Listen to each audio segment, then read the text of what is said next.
আমার প্রথম সভা ছিল ফুলবাড়ি ইউনিয়নে গোলাপগঞ্জের মাহবুব রহমান ফয়সল, তাকে গ্রেফতার করে, তারপরে উপজেলা বিএনপির সভাপতি নুমানুদ্দিন মুরাদকে গ্রেফতার করে, আপনাদের এলাকার সন্তান আসমান জামিনকে গ্রেফতার করে, নজরুল ইসলাম মেম্বারকে গ্রেফতার করে, এখানে নাউদার সাব সেক্রেটারি নাজিমুদ্দিন দীর্ঘদিন 18 সালে কারাগারে ছিলেন। আমাদের কোনো অপরাধ ছিল বলেন? আমাদের কোনো অপরাধ ছিল? আমরা শুধু চেয়েছিলাম একটা নিরপেক্ষ নির্বাচন হোক, আমার ভোট আমি দেব, যাকে খুশি তাকে দিব।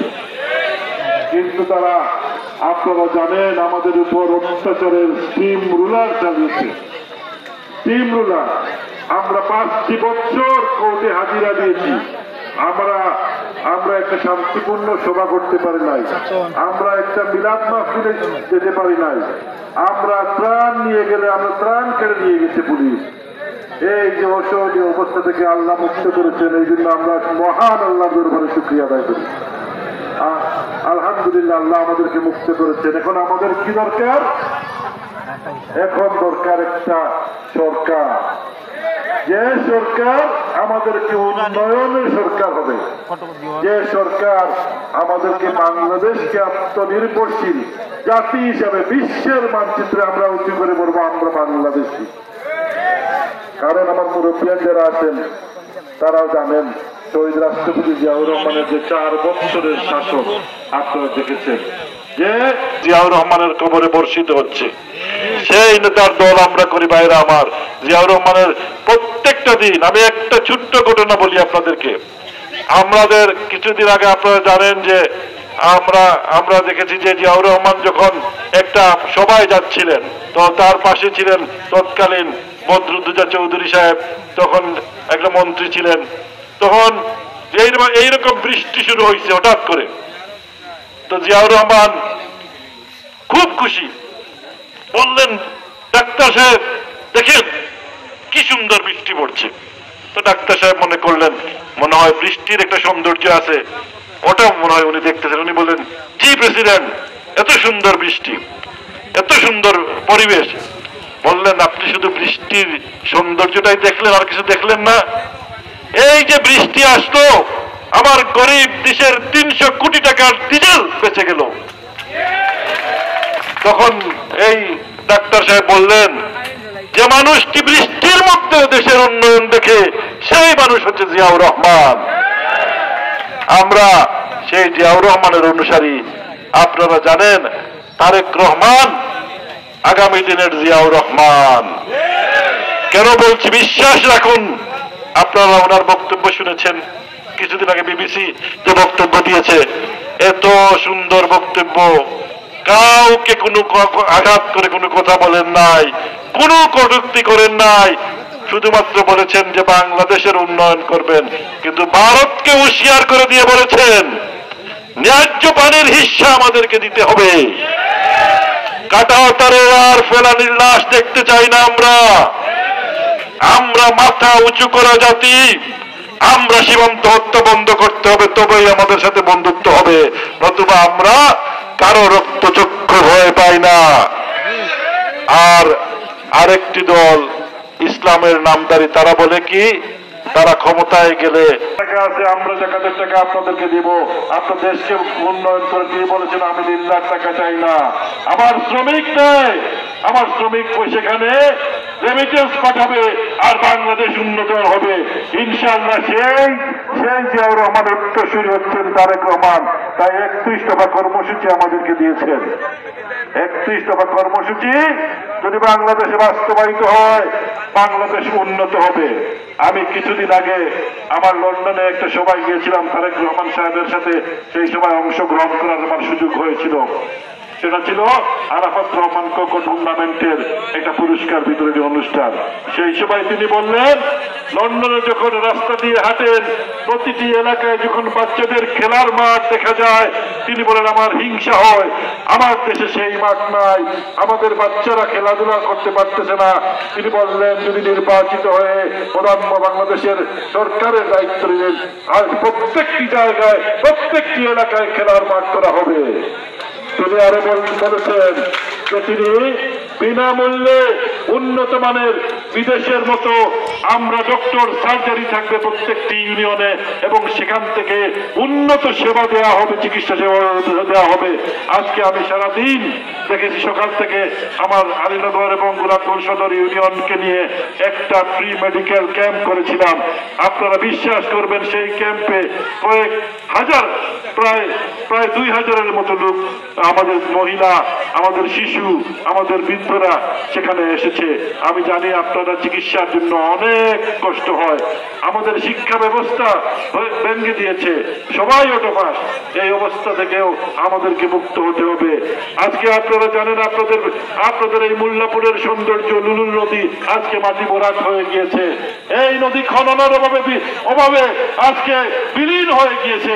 আজকে বিএনপি ক্ষমতায় আসবে, আমরা সেই নদী ড্রেজিং এর ব্যবস্থা করব ইনশাআল্লাহ। মোল্লাপুরের সৌন্দর্য আবার ফিরে আসবে। আজকে আমি যখন মিটিং এর পূর্বে বিভিন্ন জায়গায় যাচ্ছিলাম, আমি অনেক মুরব্বী এখানেও আছেন, কিছু কিছু মুরব্বী আমি যখন বললাম আমার জন্য দোয়া করবেন, বললেন দোয়া শুধু না, গতবার তোমার বুট চিন্তাই হয়েছে, এবার আমরা বুট দেব ইনশাআল্লাহ। আপনারা তো ভোট দেওয়ার জন্য তৈরি। ধানের শীষের বিজয় হবে মোল্লাপুরে, ধানের শীষের জোয়ার হবে। আমাদেরকে কেউ বিভ্রান্ত করতে পারবে? আমাদের মা বোনদেরকে ঘরে ঘরে গিয়ে বলতে হবে যে এই দেশ যদি উন্নত হতে চায়, গোলাপগঞ্জ বিয়ানীবাজারকে যদি আপনারা উন্নত জনপদ করতে চান, ইনশাআল্লাহ আপনারা ধানের শীষে ভোট দিতে হবে। এবং আপনারা মনে করতে পারেন যে ধানের শীষের তো অনেক ক্যান্ডিডেট আজকে অনেক আসতেছে। আমরা ভাই, প্রতিযোগিতা আমাদের মধ্যে আছে, আমাদের মধ্যে কোনো প্রতিহিংসা নাই, আমরা সবাই এক। আমরা ধানের শীষের প্রতিযোগিতায় দৌড়াচ্ছি, কিন্তু যাকে ধানের শীষ দেবে আমরা এইভাবে এক মঞ্চে এসে আমরা ধানের শীষের বিজয় খেলা করে ফিরে যাব না। তাই যারা মনে করছে যে এদের মধ্যে সমস্যা আছে, আমরা পার হয়ে যাব, বুকার স্বর্গে বাস করছে তারা। আমরা সবাই শহীদ জিয়ার সৈনিকরা, সবাই ঐক্যবদ্ধ, সবাই আমরা জিয়ার সৈনিক, সবাই আমরা তারেক রহমানের সৈনিক। আমরা ইনশাল্লাহ, আমাদেরকে কেউ বিভ্রান্ত করতে পারবে না। আর আমার নেতা যদি 18 সালের মতো আমাকে ধানের শীষ দিয়ে পাঠান, আমি আপনাদের ভাই, আপনারা আমার উপর বিশ্বাস রাখবেন, আমার চাওয়া পাওয়ার কিছু নাই। আমি এই এলাকাকে উন্নয়নের জনপদ করব। এই এলাকাকে রাজনৈতিক কোনো প্রতিহিংসা থাকবে না, রাজনৈতিক সহাবস্থান থাকবে। এই এলাকা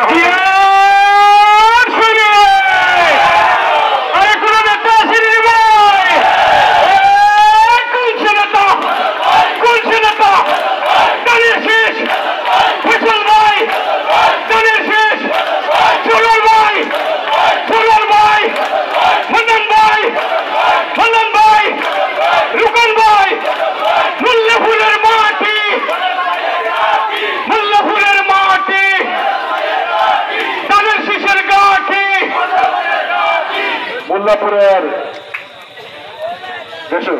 আমাদের, এটা আমি বলতেছি, আমাদের এখানে আসলে মোল্লাপুরের সাথে আমার অনেক সম্পর্ক।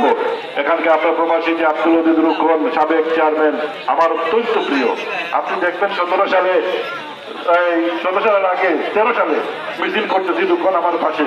সেই আব্দুল ওদুদ রুকন বর্তমানে অসুস্থ আছেন, আমরা তার জন্য দোয়া করি। আরেকটা জিনিস হলো, আমি সবসময় বলি যে এই বিয়ানীবাজারের গ্যাস, এই বিয়ানীবাজারের তেল, এই বিয়ানীবাজারের প্রবাসীদের রেমিটেন্স, এই যে প্রবাসী ভাইয়েরা কষ্ট করে লন্ডন, আমেরিকা, মধ্যপ্রাচ্যে কোটি কোটি টাকা রেমিটেন্স পাঠায়, সেটা দিয়ে সারা বাংলাদেশের রাস্তা হয়। এই যে গ্যাস দিয়ে সারা বাংলাদেশে গ্যাস চুলা জ্বলে, এই গ্যাস দিয়ে সারা বাংলাদেশের বিদ্যুৎ চলে, অথচ আমাদের বিদ্যুৎ নাই, আমাদের গ্যাস নাই। এটা আমাদের উপর অন্যায়। এই অন্যায় আমরা হতে দেব না। আমরা দীর্ঘদিন একজন অথর্ব সংসদ সদস্য পেয়েছিলাম যে আমাদের কথা সংসদে গিয়ে বলে নাই। তার দলের লোকেরাও তাকে ভালো পাইত না, সে পুলিশের বুটে বুট পাইত, ঠিক কিনা? কারণ সে এলাকার কোনো উন্নয়ন করে নাই, এলাকার মানুষের কথা বলে নাই। আমি ইনশাল্লাহ, যদি আমাকে আপনারা সংসদে পাঠান, আমি ইনশাল্লাহ এই এলাকার গ্যাসের ন্যায্য হিস্সা আমাদেরকে দিয়ে অন্য জায়গায় নিতে হবে। আর প্রবাসীদের রেমিটেন্সের পাঠানো যে রেমিটেন্স দিয়ে বাংলাদেশের রাস্তাঘাট হয়, আজকে মোল্লাপুরে এই রাস্তাঘাটের অবস্থা হওয়ার কোনো কথা নাই, কোনো কারণ নাই। আমাদের কোনো রাস্তা কাঁচা থাকার কোনো কারণ নাই। আমাদের নদী বাঙ্গনে আমাদের বিস্তীর্ণ এলাকা নদী গর্ভে বিলীন হওয়ার কোনো কারণ নাই, কারণ আমাদের রেমিটেন্স আমরা পাঠাই, বাংলাদেশের অর্থনীতি আমরা চালাই। আমরা আপনারা সঠিক মানুষকে সংসদে পাঠান, ইনশাল্লাহ এই এলাকার ন্যায্য দাবি আদায়ে আমি সোচ্চার থাকবো। ইনশাল্লাহ দাবি আদায়ে আপনাদের নিয়ে আমি আন্দোলন করবো। আন্দোলন করার প্রয়োজন হবে না যদি তারেক রহমান বাংলাদেশের প্রধানমন্ত্রী হন। তারেক রহমান হলো উন্নয়নের রূপকার, উন্নয়নের রাজনীতি করবেন এবং তিনি ইতিমধ্যেই সকল পরিকল্পনা গ্রহণ করছেন এবং বিশ্বাস রাখেন তার উপর। এবং আমরা ইনশাল্লাহ আগামীতে বাংলাদেশকে একটি উন্নত জাতি হিসাবে দেখব। গোলাপগঞ্জ বিয়ানীবাজার হবে উন্নয়নের রোল মডেল, গোলাপগঞ্জ বিয়ানীবাজার হবে মাদক মুক্ত, গোলাপগঞ্জ বিয়ানীবাজার হবে সন্ত্রাস মুক্ত, গোলাপগঞ্জের যুবকরা খেলাধুলায় পারদর্শী হয়ে বাংলাদেশে গিয়ে নেতৃত্ব দেবে, সেটাই আমি বিশ্বাস করি। এখানকার ছেলে মেয়েরা আগের মতো সচিবালয়ে যাবে, আগের মতো মেজর জেনারেল হবে, আগের মতো শিক্ষা ক্ষেত্রে এই এলাকার মানুষকে আমরা ইনশাল্লাহ গড়ে তুলব। প্রশিক্ষিত জনশক্তি আমরা রপ্তানি করব। আমরা প্রশিক্ষিত জনগণকে প্রশিক্ষিত দিয়ে আমরা অনেক পরিকল্পনা আছে, ইনশাল্লাহ সেই পরিকল্পনাগুলো নির্বাচনের আগে আমি আমার ম্যানিফেস্টো দিয়ে আপনাকে দেব। এবং প্রত্যেকটি এলাকায় আমি চাইবো একটা ইসলামিক সেন্টার হবে। সেই ইসলামিক সেন্টার গুলোতে আমরা ইসলামী রিসার্চ হবে। সেই ইসলামী সেন্টার গুলোতে আমাদের যে বাচ্চারা আছে সেই বাচ্চারা কোরআন শিখবে। আমরা প্রত্যেকটি জায়গায় এবং প্রত্যেক ধর্মাবলম্বী যার যার ধর্ম যাতে শান্তিপূর্ণ পালন করতে পারে সে ব্যাপারে ব্যবস্থা ইনশাল্লাহ গ্রহণ করা হবে। আর বিএনপি সব সময় আমরা ইসলামের পক্ষের শক্তি এবং যারা ইসলামের কথা বলে ইসলামের শ্রম এজেন্সি দাবি করে তারা কখনো ইসলামের পক্ষে নয়। আমাদের উলামায়ে কেরামরা তাদের আকীদা বিশ্বাস করে না। তারা বলে তারা নির্বাচিত হলে আমাদের ইমাম থেকে মসজিদ থেকে বের করে দেবে কওমি মাদ্রাসার যারা ইমামরা আছেন। এত দুঃসাহস হবে না। বাংলার মানুষ যে ইমামের পিছনে নামাজ পড়ে, যে ইমামের পিছনে দোয়া কবুল হয়, আমরা সেই ইমামদের পাশে দাঁড়াবো ইনশাআল্লাহ। এবং মোল্লাপুরের ঐতিহ্যবাহী ভাইরা আমার জন্য আপনারা দোয়া করবেন। এত রাত্রে আপনারা বসে আমার যে কথা শুনেছেন আমি এই জন্য কৃতজ্ঞ। বিশেষ করে আমার মুরব্বিয়ানদের কাছে, যুবক ভাইদের কাছে, আমার ছোট ছোট বাচ্চারাও এখানে কৃতজ্ঞ এসেছে এবং প্রত্যেকটি জায়গায় এখানে বিভিন্ন জায়গা থেকে আপনারা এসেছেন। আপনারা আমার জন্য বিশেষ করে দোয়া করবেন।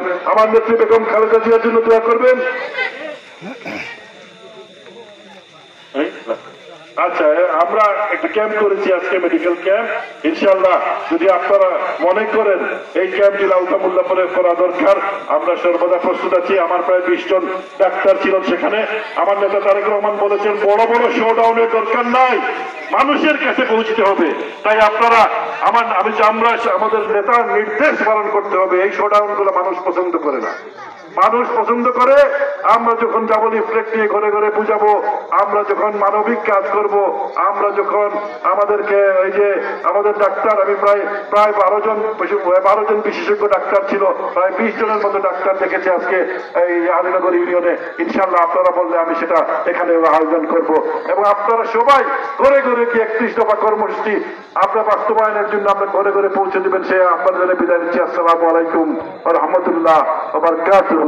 এবং সবাই ভালো থাকবেন, আমার জন্য দোয়া করবেন। আসসালামু আলাইকুম। ধন্যবাদ। আজকের প্রধান অতিথি